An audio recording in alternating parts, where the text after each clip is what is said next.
Hello friend, welcome back to my channel. I hope आप अच्छे होंगे और मैं भी अच्छी हूँ। तो मैं आपके लिए लेकर आई एक new yummy yummy crunch video. Enjoy करें। इससे पहले मैं एक स्वालो वीडियो बनाकर हटी हूँ। ये देखिए, ये टूट गया इससे। मैं एक बाइट में खा के देखती हूँ ना, ठीक है? कोशिश।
क्योंकि ये देखकर उसे अपनी लिटिल गोल्ड फिश याद आ रही थी, जो कि हमेशा बादलों के गरजने पर इसी तरह से डर जाया करती थी। लेकिन वो सोचने लगता कि ये तो एक बॉय है। उसने गोल्ड फिश जार में भी रखी हुई थी और वो अक्सर उससे बातें भी किया करता था। वो यही सोचने लगता कि मुझे पता नहीं क्यों एक लड़के की तरफ क्यों अट्रैक्शन हो रही है। ये सोचकर वो एक साइकेट्रिस्ट के पास चला जाता है और उससे यही डिस्कशन करना चाहता था कि पहले तो ऐसा कभी नहीं हुआ था, लेकिन अब ऐसा क्यों हो रहा है कि मुझे एक लड़का अच्छा लगता है। अब ये सुनते ही जो डॉक्टर थोड़ा दूसरी टाइप का था वो खुश हो जाता है और कहता है कि मिस्टर हैंडसम, क्या तुम्हें मुझ में भी कोई अट्रैक्शन फील हो रही है?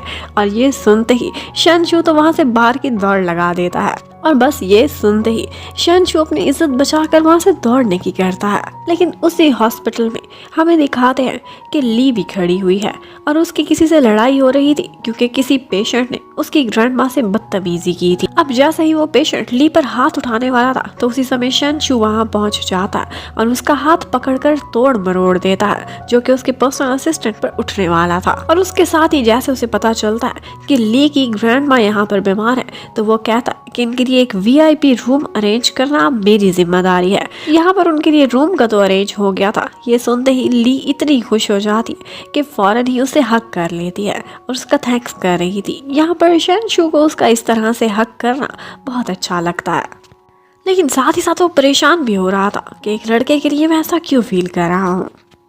अब नेक्स्ट डे ली भी उसके लिए एक गिफ्ट लेकर आता है। वो उसके लिए एक फोन केसिंग लेकर आया था और वो उससे कहता है वो उसके लिए एक फोन केसिंग लेकर आई थी और उससे कहती है कि अगर आपको ब्लू पसंद है तो ये रख ले, नहीं तो पिंक। अब ऑफ कोर्स शनशू ने तो ब्लू ही पसंद किया था और वो तुरंत ही अपने फोन का पुराना कवर उतार कर ली का दिया हुआ गिफ्ट उस पर लगा लेता है। जबकि ली जब बाहर जा रही थी तो उसके हाथ में पिंक वाली केसिंग थी और बाई ये देखती है तो उसे शक होने लगता है कि जैसे इन दोनों के बीच कुछ तो गड़बड़ है। तभी तो इन दोनों ने फोन के मैचिंग कवर्स भी रखे हुए हैं। वो अंदर जाती है और जाते ही वो चिल्लाने लगती है और कहती है शन को कि देखो लिटिल गोल्ड फिश, वो लड़की अब तुम्हें कभी भी नहीं मिलने वाली। बचपन की बातें तुम भूल जाओ और जहाँ तक इसका ताल्लुक है, ली तो एक लड़का है। इन दी एंड तुम्हें मुझसे ही शादी करनी होगी, इसलिए आज ये एक्सेप्ट कर लो तो ज्यादा बेहतर होगा। लेकिन ये सुनते ही वो बाय को अपने कमरे से बाहर निकलवा देता है और उसके बाद काफी देर तक अपनी गोल्ड फिश से बातें करता रहता है। वहीं पर उसकी आंख भी लग गई थी। यहाँ पर उसके पास आकर ली बैठ जाती है जो उसी फिश को देखे जा रही थी। शन तो सो चुका था तो वो उस जार को उठाती है और उसको उसकी अपनी प्लेस पर रखने वाली थी कि पीछे से शन उसको एक आवाज देता है। ये सुनते ही वो एकदम डर गई थी। उसके हाथ से वो जार छूट जाता है। वो लिटिल गोल्ड फिश तड़प तड़प कर मरने वाली थी कि तुरंत ही शन वहां पहुंचता और उसे एक और पानी के जार में डालकर उसकी जान बचा लेता है। लेकिन यहाँ पर उसे ली पर बहुत गुस्सा आया था। वो चिल्लाता है, डांटता है, उसे कहता है कि आइंदा से मेरी चीजों को हाथ लगाने की कोशिश मत करना और तुम इस लिटिल गोल्ड फिश के सामने कोई भी औकात नहीं रखते हो। अब बेचारी ली को भी यहाँ पर चोट लगी थी, लेकिन शन को उसकी कोई भी परवाह नहीं थी। वो गोल्ड फिश को लेकर बहुत अपसेट हो गया था। उधर हमें ग्रैंड माँ को दिखाते हैं जो कि आज बीमार थी और उनसे मिलने के लिए बाय आई हुई थी। बाय आती है, उनसे बहुत प्यार से बातें करती है, उनकी खिदमतें करती है और उसके बाद जब बाहर निकलती है तो उसका और ही रूप था। वो अपने हैंड्स क्लीन करती है और सोचती है कि पता नहीं कैसे कैसे लोगों को मुझे छूना पड़ रहा है शन से शादी कर। अब यहाँ पर हॉस्पिटल में वो किसी लड़की को देखती है जो कि ली थी और ली को देखते ही वहाँ पर वो हैरान रह जाती है। वो उसका पीछा भी करती है और फिर इन दी एंड उसे पता चल जाता है कि ये तो एक गर्ल है जो कि बॉय का रूप धार कर शन के ऑफिस में काम कर रही है। वो उसका वीक पॉइंट रंगे हाथों पकड़ लेती है और फिर उससे कहती है कि तुम्हारे पास जान बचाने का सिर्फ एक तरीका है और वो ये है कि मैं तुम्हें बहुत सारे पैसे दूंगी। ऑफ कोर्स तुम गरीब हो, तुम्हें पैसों की जरूरत भी है, लेकिन इसके बदले तुम्हें ऑफिस से रिजाइन देना होगा और तुम्हारी जगह मैं पर्सनल असिस्टेंट लगूंगी। और वो उससे ये भी वादा लेती है कि किसी भी सूरत शन को कभी भी ये पता नहीं चलना चाहिए कि तुम एक गर्ल हो। अब बेचारी ली तो अपनी ग्रैंड माँ की वजह से काफी मजबूर थी। उसे पैसों की जरूरत पड़ती रहती। वो इस ऑफर से इनकार नहीं कर पाती और यस कर देती है। और फिर नेक्स्ट ही मॉर्निंग जैसे ही शन ऑफिस में वापस पहुंचता है तो उसे पता चलता है कि उसके पीए ली ने तो रिजाइन कर दिया और उसकी जगह बाय काम करेगी। लेकिन वो बाय को बिल्कुल भी बर्दाश्त नहीं करता और कह देता है कि तुम्हें कभी भी नहीं रखने वाला, क्योंकि मुझे वुमेन के साथ इजी फील नहीं होता। और खुद वो ली के घर के बाहर पहुंच जाता है ये पता करने के लिए कि उसने अचानक रिजाइन क्यों कर दिया है। अब ली फटाफट अपना सारा सामान समेटती है जो कि उसने बिखेरा हुआ था। वो कहीं भी किसी भी एंगल से ये नहीं दिखाना चाहती थी कि थोड़ा सा भी शन को शक हो कि वो एक लड़की है। यहाँ पर शन उसके पास आता है और उससे पूछता है कि तुमने क्यों जॉब छोड़ी। वो कहती है कि मुझे और अच्छी, ज्यादा अच्छी जॉब की पैसों के साथ ऑफर हुई थी। तो शन थोड़ा सा दुखी हो जाता है और कहता है कि इसका मतलब है कि सारा समय जो तुम मेरे साथ थे सिर्फ पैसों की वजह से थे। ये सुनकर एक दफा ली को शर्मिंदगी होती है, लेकिन उसकी मजबूरी थी। और यहाँ पर उसने सोफे के बीच अपने अंडरगारमेंट्स छुपाए हुए थे जो कि गलती से मिस्टर शनशू के हाथ लग जाते हैं। वो उससे कहने लगता है, अच्छा मैं समझ गया, तुम किसी अमीर लड़की के साथ डेट कर रहे हो, तभी तुमने मेरे ऑफिस से रिजाइन कर दिया क्योंकि तुम गोल्ड डिगर लड़के हो। ये सुनते ही अब ली को एक अच्छा बहाना मिल गया था। वो कहने लगती है, हाँ ऐसा ही है, मैं एक अमीर लड़की के साथ डेट कर रहा हूँ और हाँ आज शाम को हमने शॉपिंग के लिए भी जाना है। वो उसे एक मार्केट का नाम भी ले देता है। अब ये सुनने के बाद शनशू को काफी गुस्सा आता है और वो सोचता है कि मैं इतना बड़ा बॉस होकर उसके घर तक गया और वो आगे इस तरह की बातें कर रहा है। लेकिन वो बेचारा क्या करता, सारा दिन ऑफिस में जहाँ जाता था, जिसको भी देखता था, हर इंसान में उसे सिर्फ और सिर्फ एक ही शक्ल नजर आती थी और वो थी उसके पुराने पर्सनल असिस्टेंट ली की शक्ल। वो हैरान हो जाता है कि मुझे हर जगह वही क्यों दिख रहा है। इतने में शाम को ग्रैंडमा ने उसे डिनर पर बुलाया हुआ था जहाँ बाय भी साथ थी। बाय ने बहुत मजे मजे के खाने बनाए हुए थे ग्रैंडमा का दिल जीतने के लिए। लेकिन यहाँ पर जैसे ही शनशू एक खाना टेस्ट करता तो वो फौरन ही उस रेस्टोरेंट का नाम भी बता देता है कि जहाँ से उसने टेक अवे लिया है। इतने में वो न्यूज़ देखता है तो उसे पता चलता है कि उसी मार्केट के करीब एक एक्सीडेंट हुआ है और जिस लड़के की वहाँ पर डेथ हुई है उसकी एज और उसका हुलिया बिल्कुल ली जैसा है। ये सुनते ही वो परेशान हो जाता है और दौड़कर वहाँ पहुँचता है। वो बहुत सैड था और उसकी नजरें सिर्फ और सिर्फ ली को तलाश कर रही थी। वहाँ से एक डेड बॉडी जा रही थी जिसने वही स्नीकर्स पहने हुए थे जो कि शन ने ली को दिलाए थे। लेकिन उसी समय वहाँ पर पीछे ली भी खड़ी हुई थी। शनशू मुड़कर देखता है तो उसे ठीक ठाक देखकर वो उसे तुरंत ही हक कर लेता है और कहने लगता है कि पता है मैं कितना परेशान हो गया था, मुझे लगा कि ये कार एक्सीडेंट तुम्हारा हुआ है। लेकिन ली आगे से कहने लगती है कि कैसे होगा, मेरे पास तो कोई कार ही नहीं तो एक्सीडेंट क्या होना। लेकिन उसकी बातों पर शन का कोई ध्यान नहीं था। वो कहता है कि मैं बहुत खुश हूँ कि तुम एक लड़का हो, अगर लड़की होते तो मैं तुम्हें अपने क्लोज ना रख पाता। अब उसके बाद वो एक दिन एक स्पोर्ट्स कार की टेस्ट ड्राइव भी लेता है और कहता है ली को कि तुम ही ड्राइव करोगे।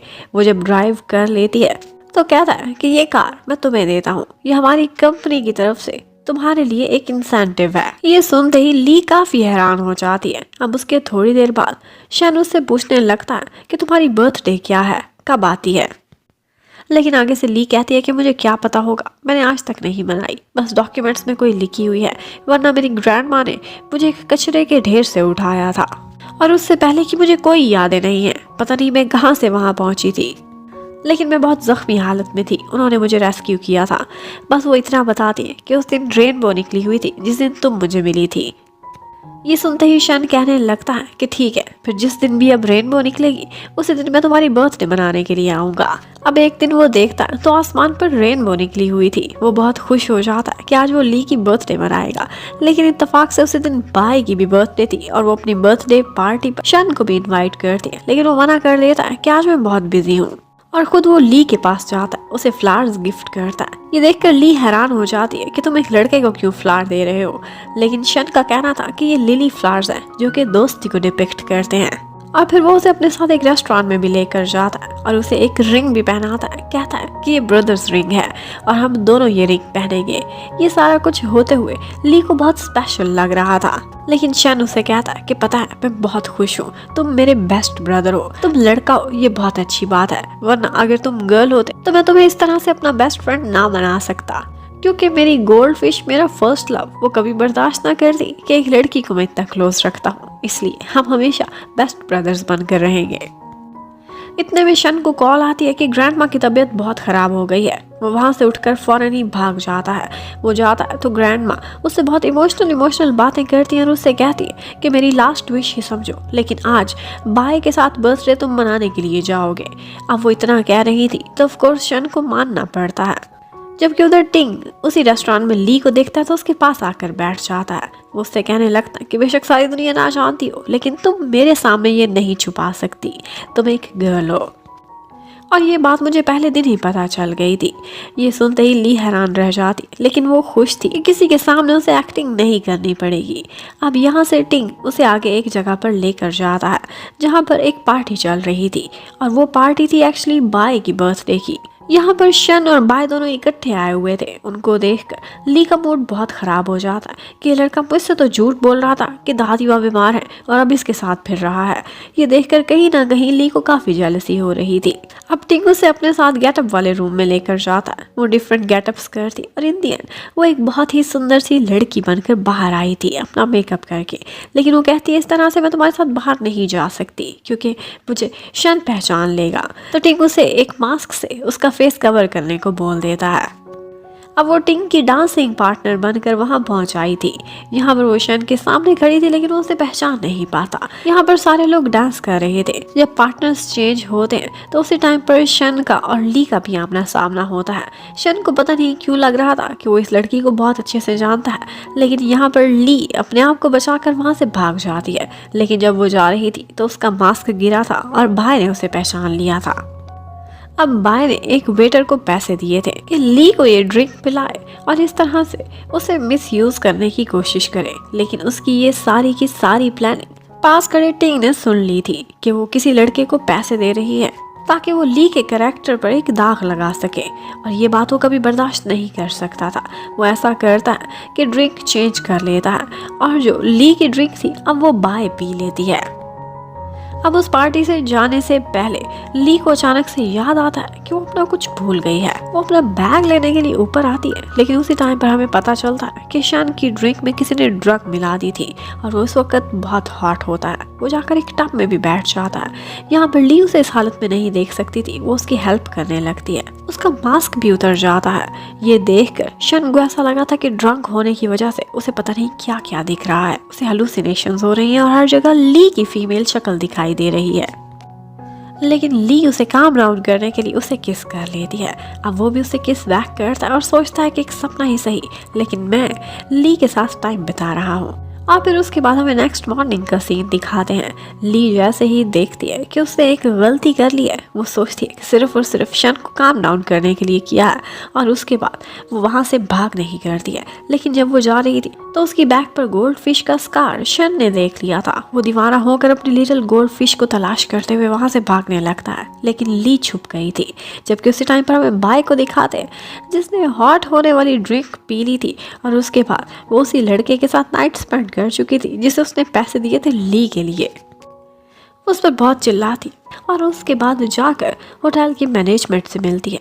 सिक्योरिटी के पास जाकर वो सीसीटीवी फुटेज में से अपनी सारी अपीयरेंस डिलीट कराना चाहती थी, लेकिन यहीं पर ही वो कुछ देख लेती है, और वो ये था कि शन ने भी कल होटल के कमरे में किसी के साथ टाइम बिताया है, और वो कोई और नहीं बल्कि ली ही थी। शन भी सारी फुटेज चेक कराना चाहता था, लेकिन उसे कुछ भी नहीं मिलता क्योंकि सारा रिकॉर्ड पहले ही बाय ने वहां से डिलीट करा दिया था। अब वो कुछ ऐसी चाल चलती है कि जिसकी वजह से शन की सेक्रेटरी को ऐसा लगता है कि लिटिल गोल्ड फिश कोई और नहीं बल्कि बाय ही है। वो उसे कहता है कि वो लड़की तो इतने सालों से आपके इर्द गिर्द ही थी, बस आपको नजर नहीं आई थी। वो ये सुनकर खुश होता है, लेकिन जब देखता है कि वो बाय है तो हैरान रह जाता है। उसने वही टैटू अपनी स्किन पर बनवा लिया था और वो परमानेंट था। शन उससे बार बार ये क्वेश्चन करता है कि अगर तुम ही मेरी लिटिल गोल्ड फिश थी तो तुमने ये सब छुपाया क्यों, मुझे पहले क्यों नहीं बताया। लेकिन वो आगे से इमोशनल बातें करने लगती है और उससे कहने लगती है कि बचपन में तुमने मुझसे 1 साल बाद वापस लौटने का वादा किया था, तुम आए नहीं थे, जिसकी वजह से मैं बहुत हर्ट हो गई थी। तुमसे मेरी सारी बुरी यादें जुड़ी हुई थी, तभी तो मैंने कभी भी उस प्यार को लेकर तुम्हें नहीं चाहा, बल्कि मैं तुम्हारे अब की पर्सनैलिटी से प्यार करती, और मैं ये भी नहीं चाहती थी कि तुम बचपन की वजह से मुझसे प्यार कर। अब मुझे तुम्हारे सामने आना पड़ रहा है, और वो इस वजह से क्योंकि होटल में उस रात हमारे बीच जो हो गया, उसके बाद आई थिंक हमें शादी कर लेनी चाहिए, यही बेहतर होगा। इसीलिए मैं सारी सच्चाई लेकर तुम्हारे सामने खड़ी हुई हूँ। ये सुनते ही शन हैरान रह जाता है, और उसे लगता है कि उस रात जिस लिटिल गोल्ड फिश के साथ उसने टाइम बिताया था वो कोई और नहीं बल्कि बाय ही थी। ये सुनते ही उसका दिल बिल्कुल बुझ जाता है, लेकिन वो कहने लगता है कि ठीक है, मैं एक मैन हूँ और जो भी तुम्हारे साथ हुआ मैं उसकी रिस्पॉन्सिबिलिटी लूंगा। अब वो बाय के जाल में फंस चुका था, और उसी टाइम पर हमें ये भी दिखाते हैं कि बाय किसी बूढ़े आदमी से मिलने के लिए जाती है। वो उसे काफ़ी सारे पैसे भी देती है। एक्चुअली ये उसकी एक एक्चुअली उसकी रियल आइडेंटिटी कुछ और थी। वो बूढ़ा आदमी कोई और नहीं बल्कि उसका रियल फादर था, जो कि उस ऑर्फनेज का डायरेक्टर था, वहाँ काम करता था जहाँ पर लिटिल गोल्ड फिश रहती थी। और जैसे ही उसने देखा था एक बहुत अमीर फैमिली लिटिल गोल्ड फिश को अडॉप्ट करने वाली है, तो उसने उसकी आइडेंटिटी चुरा ली थी और लिटिल गोल्ड फिश को रास्ते से हटाने के लिए उन्होंने किसी को पैसे दिए थे। लेकिन उसे ये नहीं पता था कि लिटिल गोल्ड फिश असल में मरी नहीं थी। और बस तभी से लिटिल गोल्ड फिश की जगह वो खुद ही एक अमीर फैमिली की तरफ अडॉप्ट कर ली गई थी और अब वो बहुत रिच फैमिली में उनका बिजनेस संभालती थी और अपने रियल बायोलॉजिकल डैड को वो हर महीने पैसे भी दिया करती थी। जबकि उधर ली काफ़ी परेशान बैठी हुई थी। उसे लगता था कि जो कुछ हो गया है उसके बाद उसे सच्चाई शन को बता देनी चाहिए कि वो एक लड़की है। वो हिम्मत करती है और उसके घर जाती है सब कुछ उसे सच बताने के लिए, लेकिन वो कुछ भी बोलती उससे पहले ही वहाँ पर बाय आकर खड़ी हो जाती है और उसके सर पर एक बम फोड़ती है, ये बताकर कि मैं और शन बहुत जल्दी शादी करने वाले हैं क्योंकि मैं ही उसकी बचपन की लवर हूँ। ली हैरान थी कि इतने सालों से इसे अपने बचपन की लवर की तलाश थी, लेकिन शन आज उदास क्यों दिख रहा है। लेकिन फिर भी वो उन दोनों को कंग्रेचुलेशंस कहती है और ये सच नहीं बताती कि वो एक लड़की है, क्योंकि वो कबाब में हड्डी नहीं बनना चाहती थी। इतने में ग्रैंड माँ भी वहाँ पहुँच जाती है और वो ली को ऑर्डर करती है कि मैंने सुना है कि तुम मेरे शन के बेस्ट ब्रदर बने हुए हो, तो अब शादी के मौके पर सारे अरेंजमेंट्स में तुम बराबर का हिस्सा भी लोगे, इसलिए जाओ और इनको शॉपिंग कराने में और इनके वेन्यू सेट करने में हर चीज़ की रिस्पॉन्सिबिलिटी अब तुम पर ही है। अब जब भी वो शॉपिंग पर जाते थे तो पर्सनल असिस्टेंट उनके साथ ही होता था और यहाँ पर बाय हमेशा जानबूझकर शन के क्लोज होने की कोशिश करती थी ताकि वो ली को जेलस करा सके। और वाकई ली काफ़ी जेलस होती थी, लेकिन वो क्या कहती उन दोनों की शादी जो होने वाली थी। यहाँ पर वो एक शॉप के बाहर बैठा हुआ था कि वहीं पर वो देखता है कि ली एक डिज़ाइनर ड्रेस को बहुत प्यार से देख रही है और वो वेडिंग ड्रेस लगता था कि ली को पसंद आ गया है। ये बात शन ने भी नोटिस की थी। अब उसके बाद वो लोग एक ऑक्शन पर जाते हैं जहाँ पर एक रेयर डायमंड था और उस डायमंड को खरीदने के लिए हर कोई बोली लगा रहा था। यहाँ पर बाय चाहती थी कि ये डायमंड उसके लिए शन खरीदे, लेकिन टिंग भी वहाँ पर मौजूद था और टिंग चाहता था कि वो ये डायमंड खरीदे ली के लिए। और टिंग बहुत ज़्यादा पैसों की बोली लगा देता है। उसे समझाने के लिए उसके पास जाकर ली बैठती है और उससे कहती है कि ये सब छोड़ो, लेकिन वो बहुत महंगे पैसे देकर उस डायमंड को खरीद लेता है। जैसे ही वो रिंग उसके सामने आती है तो तुरंत ही ली के हाथ में पहना देता है और साथ ही साथ उसको एक किस भी करता है। ये सारा कुछ देखने के बाद शन के तो होश ही उड़ गए थे। वो बाहर आता है और जैसे ही ली और टिंग को इकट्ठे देखता है तो उन पर गुस्सा करने लगता है और कहने लगता है कि ये सब क्या चल रहा है, तुम लोगों को अपने इमेज की भी परवाह नहीं, ये क्या हरकत है, तुम दोनों बॉयज हो और ये सब इम्पॉसिबल है। लेकिन ली ये कहती हुई वहां से निकल जाती है कि तुम्हें क्या परवाह, मैं तुम्हारी लगती ही क्या हूँ, सिर्फ मेरे बॉस होने की वजह से तो मेरी पर्सनल लाइफ में इंटरफेयर नहीं कर सकते। ये कहती हुई वो वहाँ से चली जाती है, लेकिन वो बहुत ज़्यादा ड्रिंक कर रही थी। टिंग को वो बताती है कि वो इतना प्रिटेंड करती है कि जब वो सैड हो तो वो अपनी सैडनेस भी किसी को नहीं दिखाती और जब खुश हो तो अपनी खुशी को भी उसे छुपाना पड़ता है। उसे लग रहा था कि उसकी पूरी लाइफ एक नाटक बन चुकी है। ये सुनने के बाद टिंग को उस पर काफ़ी रहम आता है। टिंग उसे बताता है कि एक्चुअली मुझे अपने इमेज की किसी चीज़ की कोई परवाह नहीं, क्योंकि सुपर मॉडल मैं सिर्फ अपने शौक की वजह से बना हूँ, वरना पैसे की मेरे पास कोई कमी नहीं है। एक्चुअली वो एक बहुत बड़ी फैमिली से बिलोंग करता था और इवेंचुअली उसने अपना बिजनेस ही संभालना था। वो कहने लगता है कि इसलिए जो मेरा मन कहता है मैं वो कर डालता हूँ बिना कॉन्सिक्वेंसेस के बारे में सोचे हुए। उधर हमें दिखाते हैं कि बाय को अपने डैड के थ्रू एक बात पता चलती है और वो ये थी कि लिटिल गोल्ड फिश अभी भी जिंदा है और वो लड़की कौन है वो सबूतों के साथ आए थे। ये देखते ही उसे बहुत गुस्सा आता है कि वो लड़की कोई और नहीं बल्कि ली ही है। वो सोचने लगती है कि आखिर ये लड़की मेरी लाइफ में इतना इंटरफेयर क्यों कर रही है। एक दिन थंडर स्टॉर्म होता है और शन को लगा था कि मेरी लिटिल गोल्ड फिश बहुत ज़्यादा डर जाएगी, लेकिन यहाँ पर बाय कहने लगती है कि बचपन में वो डरती होगी लेकिन अब मैं बिल्कुल भी नहीं डरती। लेकिन ये सुनते ही शन को किसी की याद आने लगती है और वो कोई और नहीं बल्कि ली ही थी। वो सोचने लगता है कि वो बहुत ज़्यादा डर गया होगा अपना बेस्ट ब्रदर, लेकिन वो जैसे ही उसके फ्लैट पर पहुँचता है तो हमें पता चलता है कि वहाँ पर बाय के रियल डैड पहुँचे हुए हैं। उसे ख़त्म करने के लिए बाय ने उनको पैसे दिए थे।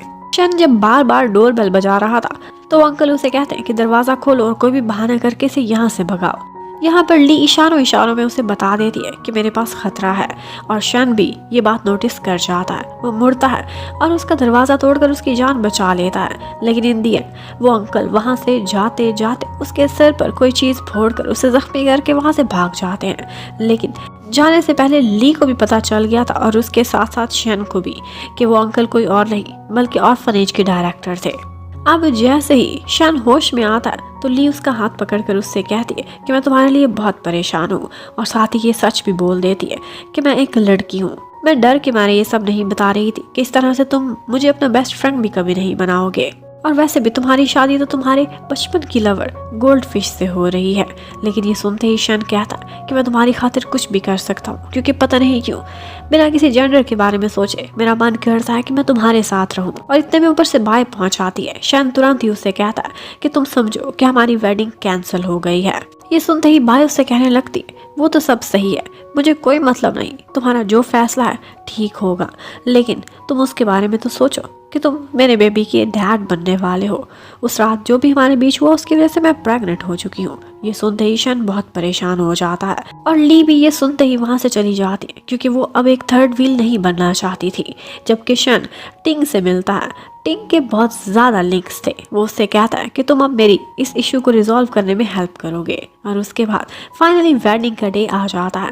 बाय बहुत खुश शन के साथ खड़ी हुई थी। लेकिन शन यहाँ पर एक वीडियो चलवाता है जिसमें टिंग ने बाय के रियल डैड को पकड़ा हुआ था और वो कन्फेशन कर रहे थे कि किस तरह से उन्होंने बाय की खातिर इतना कुछ किया है।